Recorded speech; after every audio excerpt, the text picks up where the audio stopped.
Yo, what's going on? Welcome to Generation Red. I go by the name of Bison Briggs, and I am going to be recapping the first 10 games of Salford's 23-24 campaign in the EFL League 2.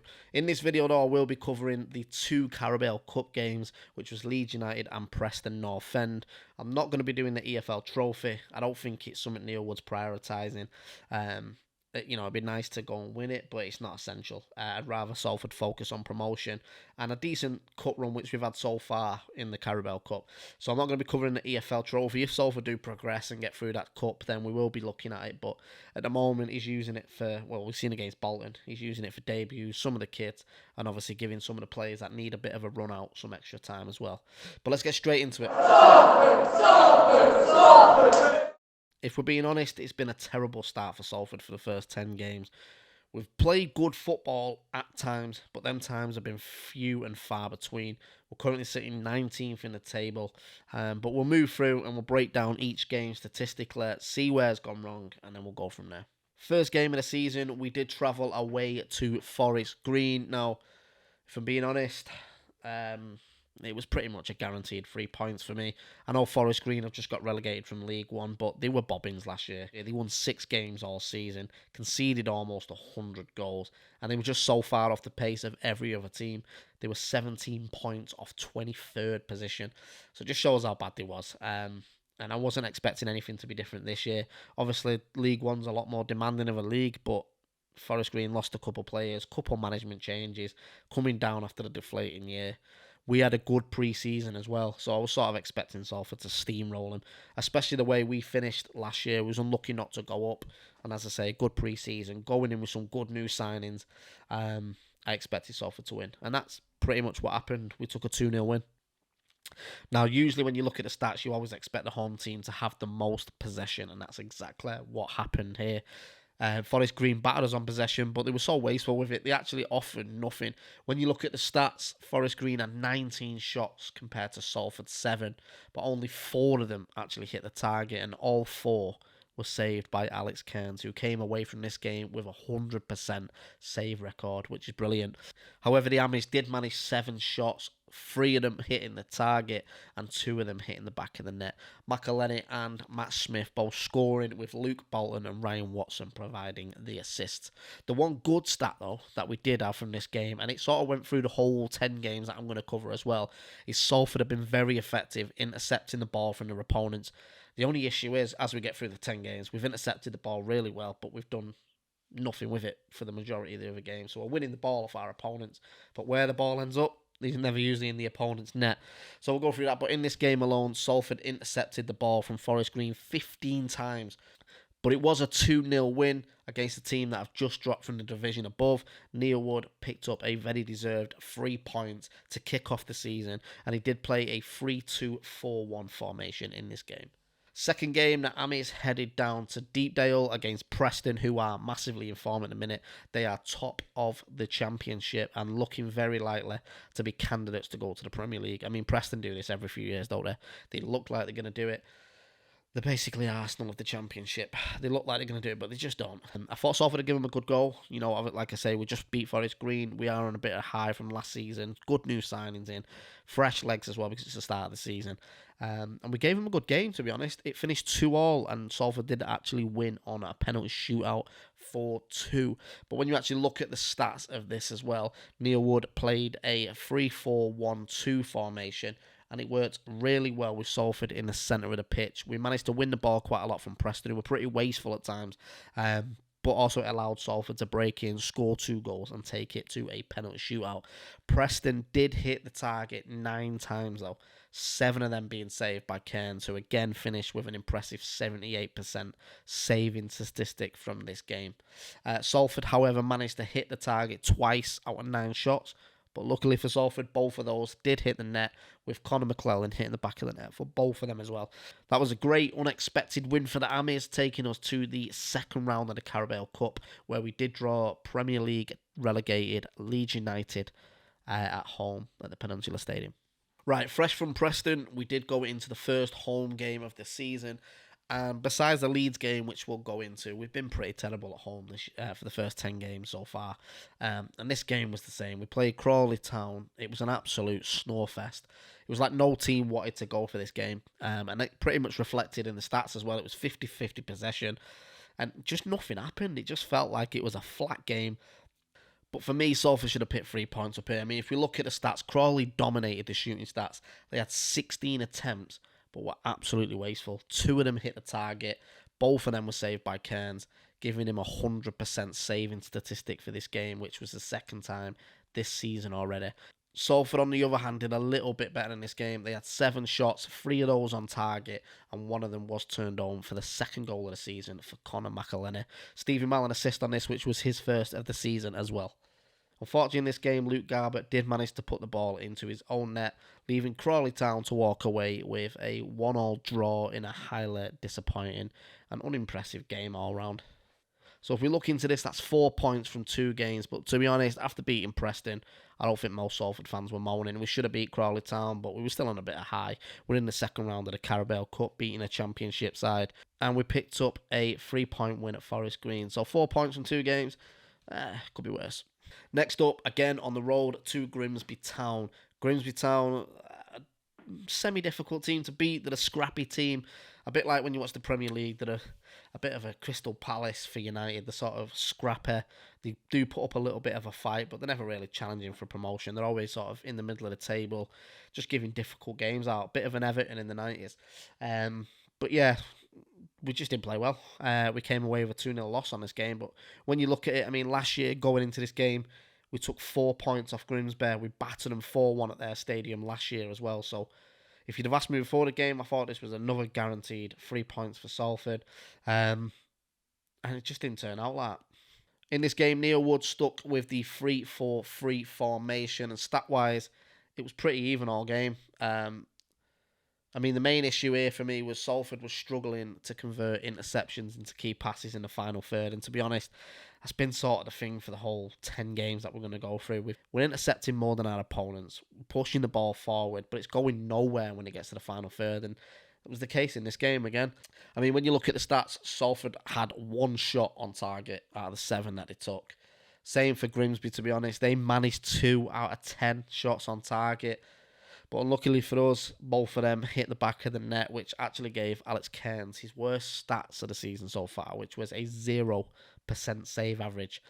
Now, this was actually the game I did start to notice Salford's discipline record in matches. We picked up 6 yellow cards in this game. One of them obviously resulted in a red card. But it wasn't just this game. Out of the 4 games I've covered already for Salford, we've picked up 12 yellow cards and 1 red card. And that's pretty much continued right through the next 6 games that I'm going to go through.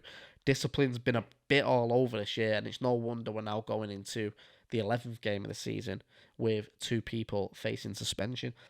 So that was the first loss of the season for Salford, which takes us to 1 win, 1 draw, 1 loss, 4 points.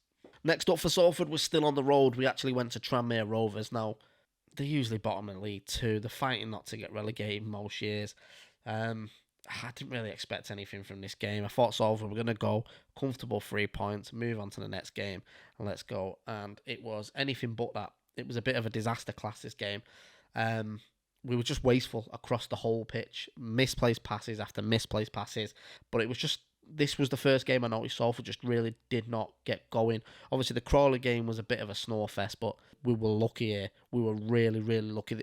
It's been a dismal start to the season, but this could have made it even worse. Neil Wood again stuck with the 3-4-3 formation for this game, and statistically, it was pretty even across everything. Tranmere gave us a good run for our money, and that reflected in the score at the end of the game as well. But it was just too many mistakes after too many mistakes. And Tranmere just capitalised on it, to be honest. They put 3 goals past Alex Cairns, who, to be honest, had 6 shots at his target, managed to save 3 of them, and 3 of them went in. So we did finish with a 50% save average, but we just weren't great across the whole pitch. Let's be honest.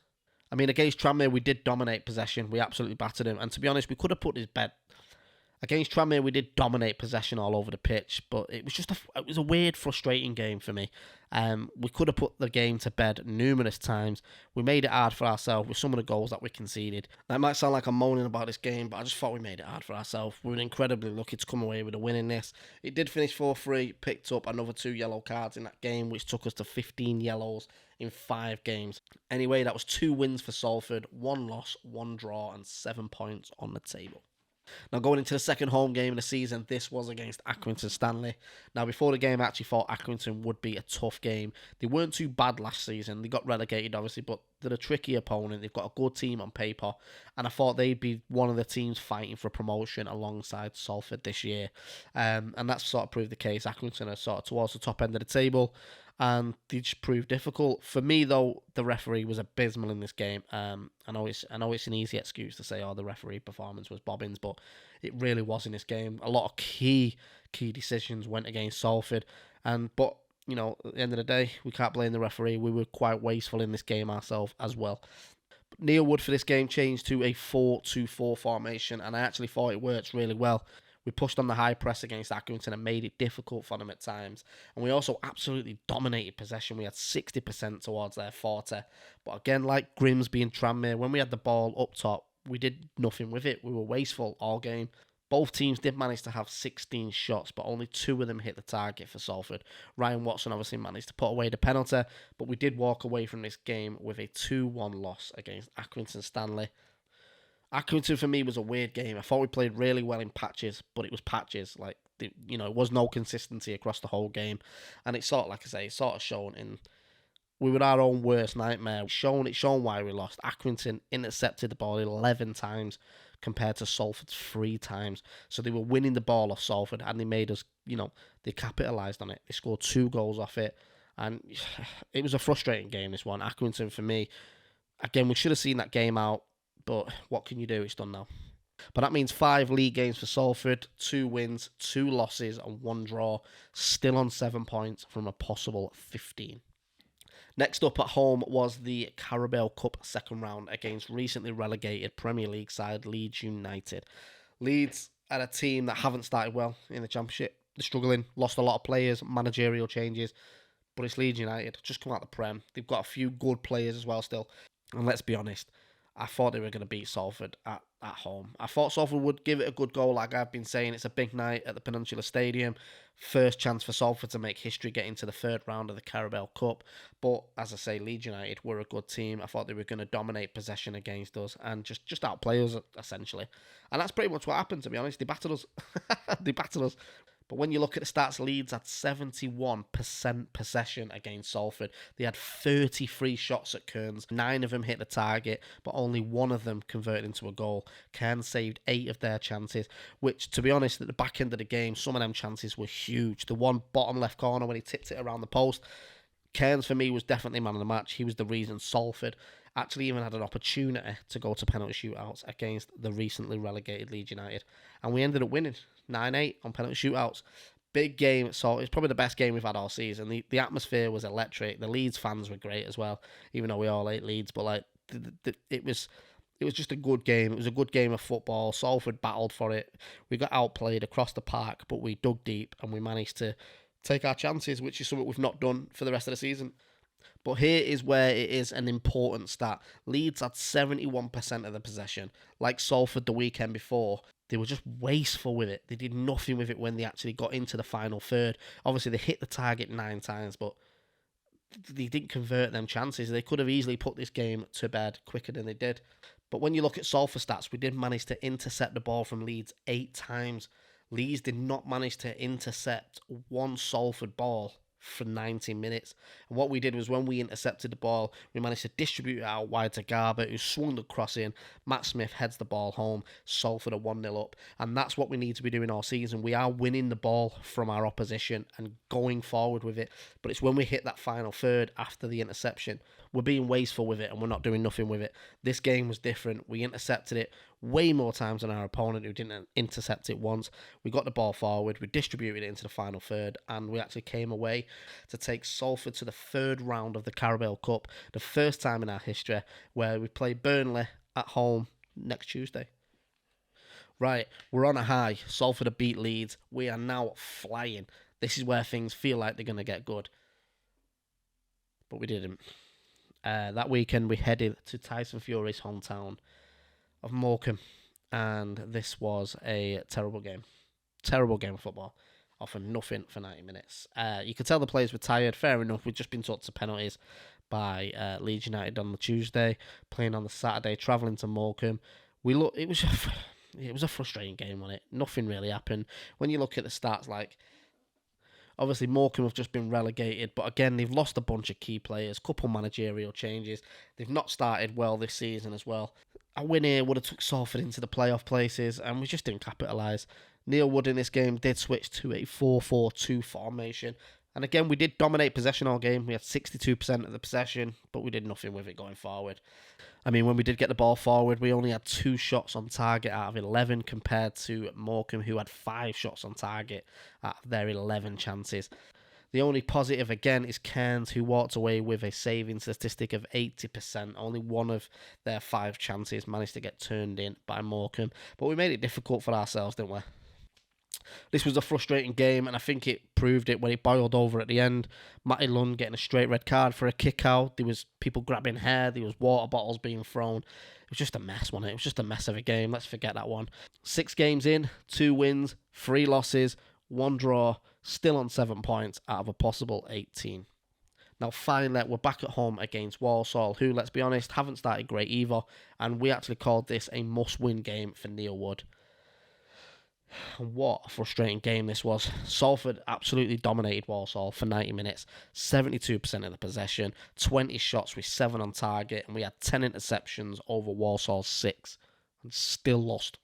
Matt Smith did manage to bag first and break the deadlock with an Ashley assist, but the second half we came out, we fell a bit, we didn't even turn up. Like the second half, especially the first 20 minutes of the second half, we wasn't even there, but we also racked up another 2 yellow cards, taking us to 20 yellow cards in 9 games. And it just wasn't our day. I mean, we walked away from the match at the end, me and Myles and Samir talking, how did we lose that game? It was a massive blow for Neil Wood, and Salford here just dropped 3 points. It was a disaster. And a win here would have took a disaster season to a mediocre season so far, but it just wasn't to be. But as it stands, after the frustrating game with Walsall, which we should have won, it still baffles me now. We lost that game. I don't know. We were just, one of them in it. But we do sit with 2 wins, 4 losses, 1 draw, 7 points from a now possible 21. Finally, Salford are back at home against Notts County, who have just come up from the National League, but they have started absolutely on fire, full of confidence. They're fighting for the top spot in this game in League 2 as well, so they're looking for back-to-back promotions this year, which is a massive achievement for a club like Notts County. Again, though, on paper, I did see, take form out of the equation, Salford should be beating Notts County on paper, but it just wasn't to be. We didn't put up anything. I actually think this was the worst performance Salford have given all season. We offered nothing for 90 minutes. We was wasteful up front. We were wasteful. So many misplaced passes at the back. It was like we were panicking. Notts County did play with a high press. They were pushing on Salford every opportunity they got. And we were crumbling with it. Like, we were crumbling all across the park. We took some bad injuries here as well. Callum Endre, Samir Ashley both went off. Burko came on and then got red carded and got took off. It was just a disaster game all round. I mean, if we look at the stats in this game, 12 shots compared to County's 14. 2 of them hit the target.